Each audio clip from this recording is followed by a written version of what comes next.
लिखिए, heat of combustion of ethanol is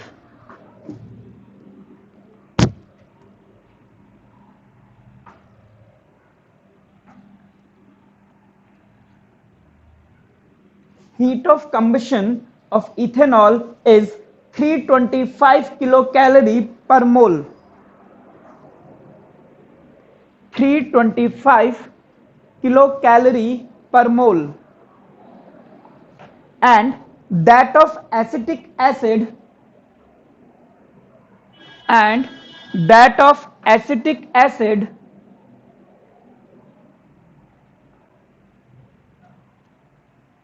209 kilocalorie 209 kilocalorie per mole. Calculate heat evolved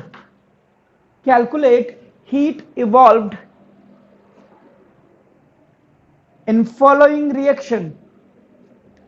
Heat evolved in following reaction. क्या कह रहा बेटा? Ethanol की क्या थी? बताता हूं। इथेनॉल का 325 और एसिटिक एसिड का 209। फॉलोइंग रिएक्शन, और रिएक्शन दे रखी है आपको। चलिए देखिए कैसे करते हैं ये रिएक्शन। सारा दिमाग लगाइए गिवन पे। इसको करने का पहला तरीका बताता हूं। गिवन क्या है? आपको दिया है कंबशन की एंथैल्पी, किसकी? एसिटिक एसिड और इथेनॉल की। तो इथेनॉल के कंबशन की रिएक्शन लिखिए पहले तो कंबशन ऑफ इथेनॉल,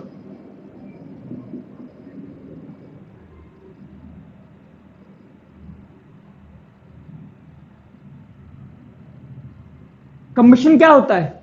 एक मोल सब्सटेंस को तब तक जलाओ जब तक कार्बन डाइऑक्साइड और वाटर ना बन जाए।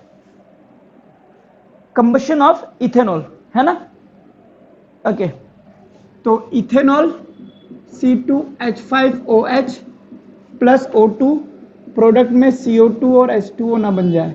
और ये आपको दिया हुआ है -325 किलो कैलोरी पर मोल। बैलेंस करो इसको।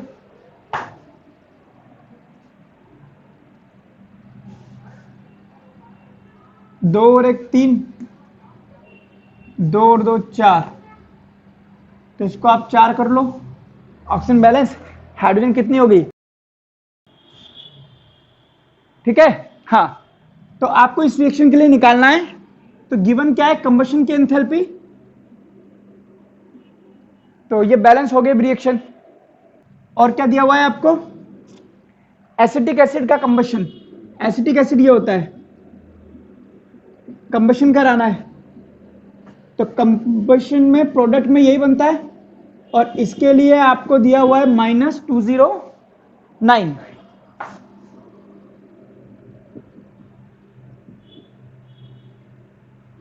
ओके, ये हो गई मेरे पास। अब इसको बैलेंस कर दो। 1 2 कार्बन 2 कार्बन, ऑक्सीजन इधर 4 2 6 हैं, 4 और 1 5, ये 2 कर दो। हाइड्रोजन कितने हो गए? 4 3 और 1 4, ये भी बैलेंस हो गई। तो ये दो रिएक्शन आपने लिख ली। इस रिएक्शन को नाम देता हूं इक्वेशन नंबर 1, इसको देता हूं इक्वेशन नंबर 2। ये दो रिएक्शन दे करके और इसकी वैल्यू दे करके आपसे ये पूछ रहा है किस तरह से इस दो रिएक्शन को अरेंज करूं कि ये वाली रिएक्शन बन जाए। C2H5 LHS में आना चाहिए, तो इसको मैं LHS में रखता हूं। CH3COH RHS में आना चाहिए, जबकि यहां क्या है? LHS में। तो इसको आप उल्टी कर दे रिएक्शन को। उल्टी करने का मतलब इसको रिवर्स कर दे। तो रिवर्स करने का मतलब आप ये समझ लीजिए ये ऐसी रिएक्शन की बात कर रहे हैं आप। लिखना मत, बट मैं बता देता हूं आपको। आप इस रिएक्शन की बात कर रहे हैं, और अब आपने रिएक्शन उल्टी कर दी तो माइनस की जगह क्या आ जाएगा? प्लस। अब अगर मैं इन दोनों रिएक्शन को जोड़ दूं तो क्या ये वाली रिएक्शन बनती है नहीं बनती है, वो हमें निकालना है। तो रिएक्शन को उल्टी करने का मतलब ये हो गया उसकी वैल्यू को नेगेटिव से मल्टीप्लाई कर देना। अगर मैं इक्वेशन नंबर 1 में इक्वेशन नंबर 2 ऐड कर दूं उल्टा करके, इक्वेशन नंबर 1 में इक्वेशन नंबर 2 उल्टा करके ऐड कर दूं, तो उल्टा करूंगा तो माइनस हो जाएगा। तो देखते हैं क्या बनता है।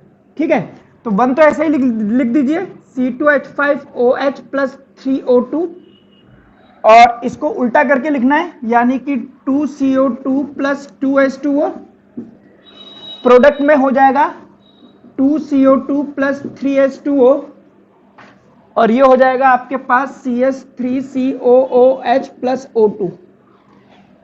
तो देखते हैं क्या बचा है आपके पास, 2O2 3H2O, तो एक H2O बच गया, 2CO2 2CO2 कट गया ओके 3O2, अच्छा 2O2। ये वाली रिएक्शन बैलेंस एक बार देखना, 2 और 2 4, 2 2 4 2 6, यहां 2 आएगा।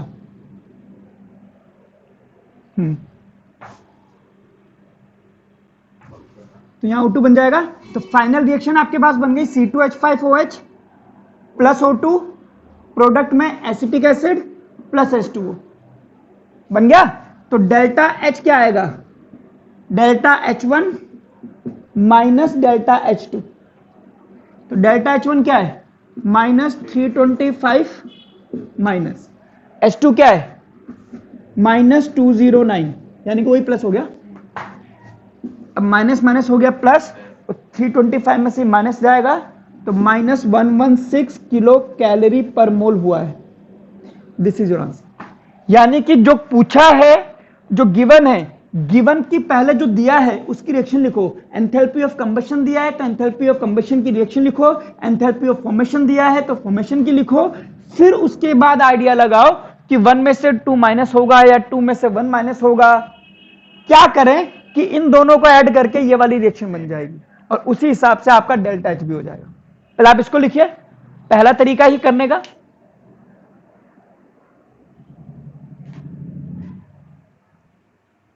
ये मत लिखना, ये तो बस आपको समझाने के लिए बोला था मैंने। माइनस करने का मतलब हो गया रिएक्शन को उल्टा लिख देना। तो जहां भी आपको लगे कि रिएक्शन को उल्टा करना है तो समझ जाना आपको माइनस करना है उसको। हो गया। अब अगर आप इसको ध्यान से देखोगे तो बेसिकली आपने करा क्या है, इसके लिए निकालना था तो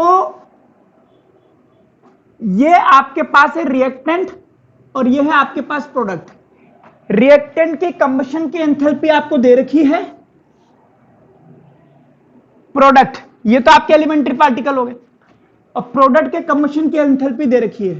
तो बेसिकली आपने रिएक्टेंट के कंबशन की एंथैल्पी में से प्रोडक्ट के कंबशन की एंथैल्पी को माइनस करा है। यानी कि यहां पर आपने इस रिएक्शन के लिए डेल्टा H निकालने के लिए delta H of reactant minus delta H of product use करा है। और ये डेल्टा H क्या है, गिवन क्या है, कंबशन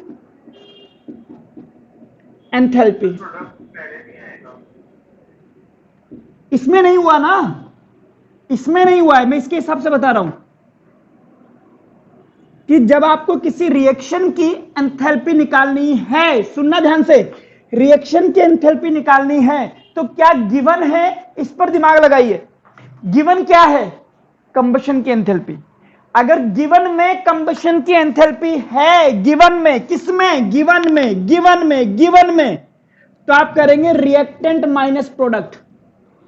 एक और बता दूं यहीं पे, अगर बॉन्ड एंथैल्पी गिवन है तो भी आप रिएक्टेंट माइनस प्रोडक्ट करेंगे, अदरवाइज हमेशा प्रोडक्ट माइनस रिएक्टेंट कर देना। सिर्फ दो केस में, जब गिवन में कंबशन है, गिवन में बॉन्ड एंथैल्पी, ये दो चीजें किसमें दे दे, गिवन में, पूछे नहीं, गिवन में, तब आपको रिएक्टेंट माइनस प्रोडक्ट करना है, अदरवाइज प्रोडक्ट माइनस रिएक्टेंट। और चाहे तो आप इस तरह की रिएक्शन बना के भी कर सकते हैं। अब चलिए अब करते हैं क्वेश्चन, लिखिए अब इसको।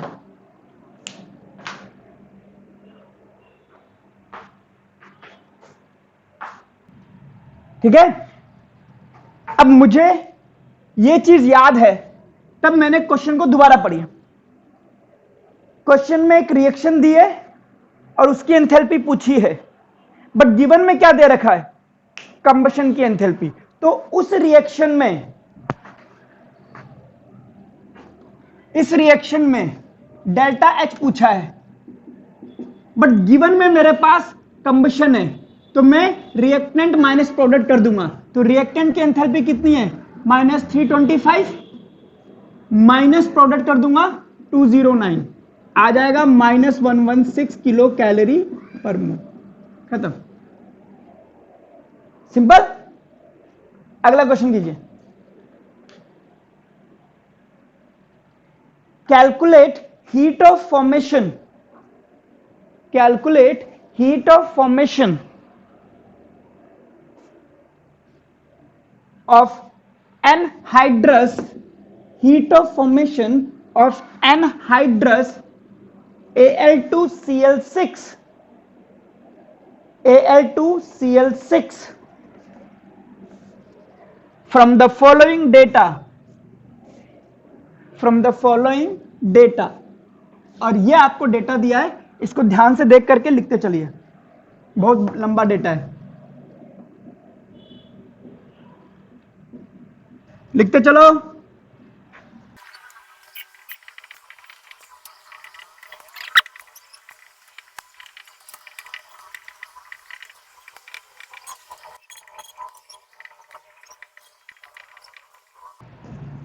ट्राई कीजिए इसको।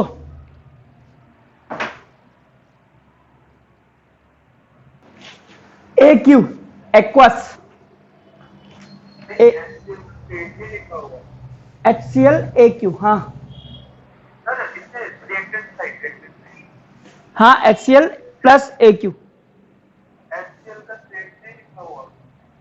HCl का स्टेट नहीं लिखा है, ये गैस होगा। HCl नेचर में गैसीय स्टेट में मिलती है।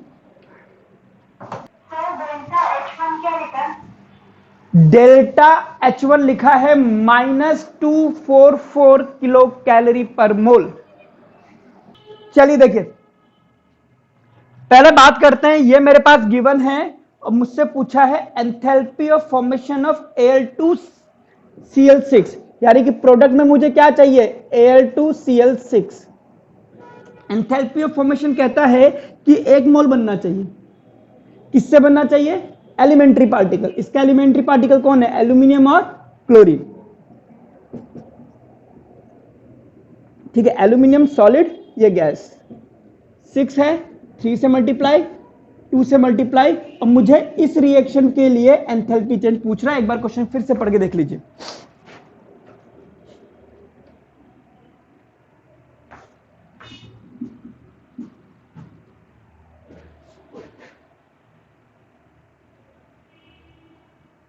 क्लियर। अब इन रिएक्शन से ये रिएक्शन कैसे बनाई जाए, जुगाड़ वो लगाना है। पहले तो सोचिए प्रोडक्ट में क्या है, Al2Cl6 सॉलिड में, यानी कि ये वाला, ये किधर आना चाहिए, उधर, यानी कि इसको आप पलटेंगे। क्लियर, ये उधर चला जाएगा। रिएक्टेंट में चाहिए एल्यूमिनियम सॉलिड वाला, यानी कि ये रहा। ठीक है, क्लोरीन गैस भी चाहिए, क्लोरीन गैस भी है यहां पर। हमें क्या नहीं चाहिए, HCl। जो इन रिएक्शंस में HCl दिख रहा है मुझे चाहिए ही नहीं। तो HCl आपका, अगर आप Cl2 लेते हैं और इसको ऐसा का ऐसा ही ले लेते हैं, मतलब इसको एज इट इज कर देते हैं, तो प्रोडक्ट में HCl गैस आएगी। इसको कट होना चाहिए, कट होगा HCl गैस का यहां से, तो ये दोनों जोड़ेंगे तो कट जाएगा। सोचो ये दोनों रिएक्शन आपने जोड़ दी तो कट जाएगा, फिर भी एक HCl गैस बचेगी, है ना। ओके, अगर मैं इसको 2 से मल्टीप्लाई कर दूं तो 2HCl हो जाएगा, 2 कट जाएगा, बट ये HCl एक्वस बचेगा मेरे पास, ये मुझे नहीं चाहिए। बट ये आप 2 से मल्टीप्लाई कर दोगे तो ये 6HCl से कटेगा, बट अभी भी पूरा नहीं कट पाएगा। इतना तो पता लग गया कि ये एज इट इज आएगी, ये एज इट इज आएगी, क्योंकि ये, अच्छा ये पलटेगी तो L2 से ये कट जाएगा, और 6 HCl गैस है। देखो HCl एक्वस यहां पर है, यहां पर है, तो ये इसके पास और कोई रास्ता नहीं, इसको हम 6 से मल्टीप्लाई करेंगे, HCl एक्वस 6 करके कट जाएगा। फर्क सिर्फ इतना, यहां 6 HCl आ गया हमारे पास। 6 HCl को इससे काटोगे तो इसको 6 होना चाहिए, तो इसको ससुरे को 2 से मल्टीप्लाई कर दो, सॉरी 3 से, तो ये भी 6 हो जाएगा, 6 कट जाएगा। ठीक है, तो ओवरऑल जो मैंने दिमाग लगाया, equation number 1 as it is करनी है, प्लस इक्वेशन नंबर 2 को 3 से मल्टीप्लाई करना है ना। इक्वेशन नंबर 3 को 6 से मल्टीप्लाई करना है और चौथे वाले को उल्टा करके लिखना है। करके देखिए रफ में, बन रही है नहीं बन रही इक्वेशन।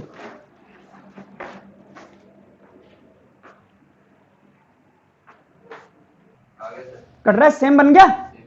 हाँ, तो बस अब देखो डेल्टा एच कैसे निकालोगे। Equation number 1 as it is -244 plus equation number 2 as it is -44 multiplied by 3, क्योंकि एक मोल के लिए 3 से मल्टीप्लाई करो तो 3 बार होगा ये काम, plus equation number 3 as it is -17.5, कितने से मल्टीप्लाई है, 6 से, चौथा वाला उल्टा करके, यानी कि -153.7। जब आप इसको करेंगे तो आंसर आ जाएगा 329.3 किलो कैलोरी। बाकी तीनों के साइड माइनस, एक का प्लस है। हाँ नहीं, माइनस में आना चाहिए, एंथैल्पी ऑफ फॉर्मेशन है ना, माइनस में होगी। चलिए, तो मैं प्रैक्टिस के लिए आपको 3 क्वेश्चन और कराऊंगा, उसकी फोटो मैं आपको भेज दूंगा, एक बार घर पे ट्राई करना, ठीक है। और इस चैप्टर का लास्ट टॉपिक मैं आपको पढ़ा देता हूं, ताकि नेक्स्ट क्लास तक आप डाउट कलेक्ट कर सके। और डाउट कलेक्ट करने का मतलब ये होता है कि आप एनसीईआरटी के सारे क्वेश्चन करके देखेंगे और मुझसे पूछेंगे। आपने मेरे से पूछा 1 3 5 7, तो 2 4 6 8 में करवा लूंगा आपसे, और फिर मत बोलना कि सर मारते हैं, पहले बता रहा हूं। पढ़ाई ऐसे नहीं होगी जितनी हल्के में आप चेक कर रहे हो। चलिए, तो मैं आपको लास्ट टॉपिक करवा देता हूं, एक और है Gibbs energy and equilibrium constant, जो कि हटा दिया इन्होंने, है ना, डालिए कॉन्सेप्ट ऑफ कैलोरीमीटर।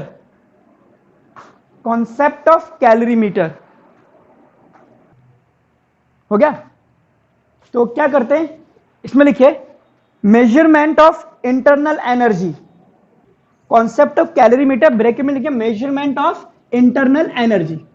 क्या है सीन ये, वो समझिए।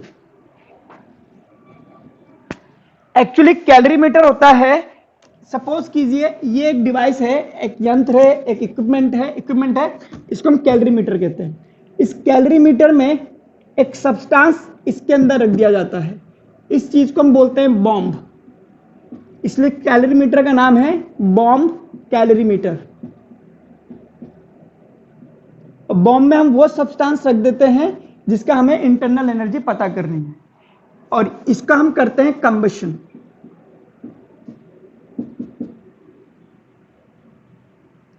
ठीक है, साथ में इसमें हम एक स्टीरर डाल देते हैं, ताकि हम इसको, इसके अंदर जो लिक्विड भरा रहेगा, पानी भरा रहेगा,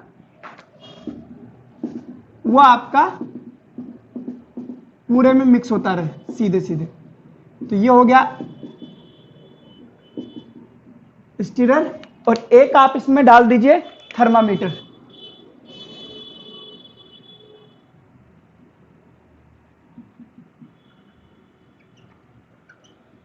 इसको थोड़ा सा और सील पैक कर दीजिए, और तो क्या ही करोगे, इस तरह से। अब बेसिकली क्या होता है कि इस सब्सटेंस का कंबशन होता है, अगर इसका कंबशन हुआ तो यहां से एनर्जी निकलेगी, और ये एनर्जी किसको किसको मिलेगी, energy will be absorbed by the calorimeter and the water.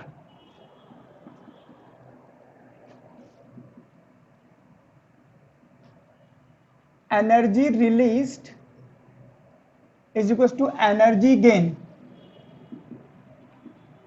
Bye calorimeter और एनर्जी गेन बाय वाटर। बनाइए इसको लिखना केस 1 और ये सील पैक है, कहीं और हीट नहीं जाएगी। एडियाबेटिक वॉल मान लीजिए इसमें।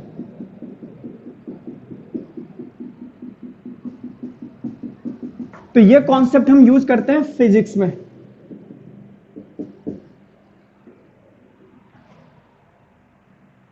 जनरली न्यूमेरिकल में।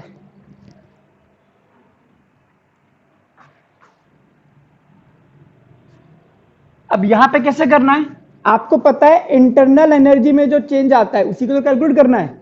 That is Q plus W होता है ना।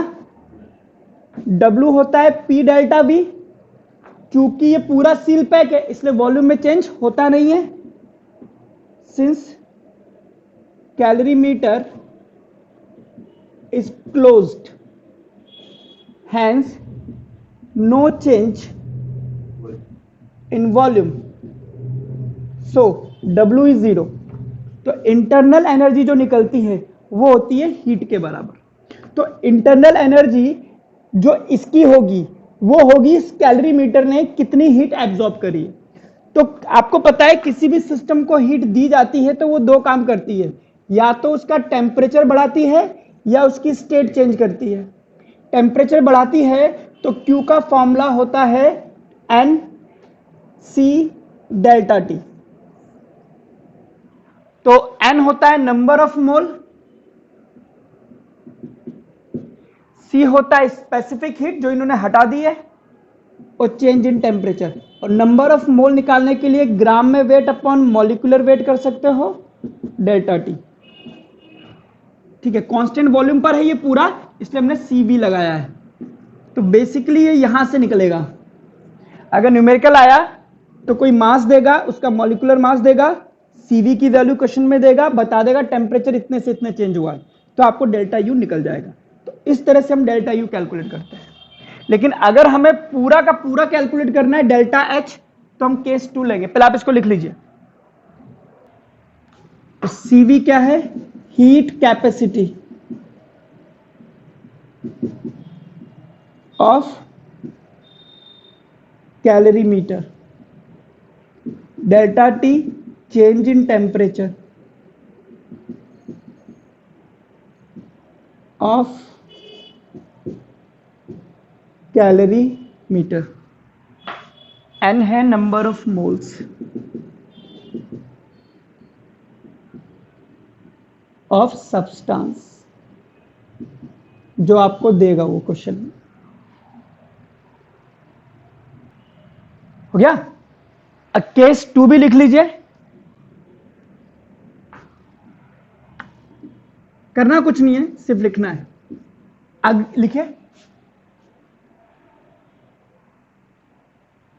For calculation of delta H, अगर आपको एंथैल्पी चेंज कैलकुलेट करना है, for calculation of delta H, calorimeter is kept open, calorimeter is kept open.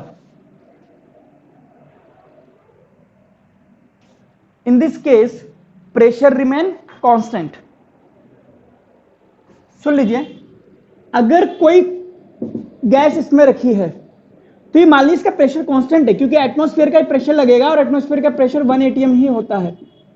लेकिन अगर कोई चीज क्लोज्ड है सिस्टम, तो ये समझना कि वॉल्यूम क्या होता है, कांस्टेंट। तो क्लोज्ड है तो वॉल्यूम कांस्टेंट है, ओपन होता है तो प्रेशर कांस्टेंट होता है।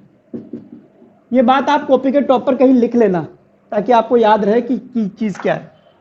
तो उस केस में आप delta H is equal to delta U plus change in PV, ये वाला फॉर्मूला लगा करके निकाल सकते हैं। एनसीईआरटी में ऐसा लिखा हुआ है, तो मैंने आपको लिखा दिया। बाकी फिर आप न्यूमेरिकल करेंगे तो इसको और अच्छे से समझ जाएंगे।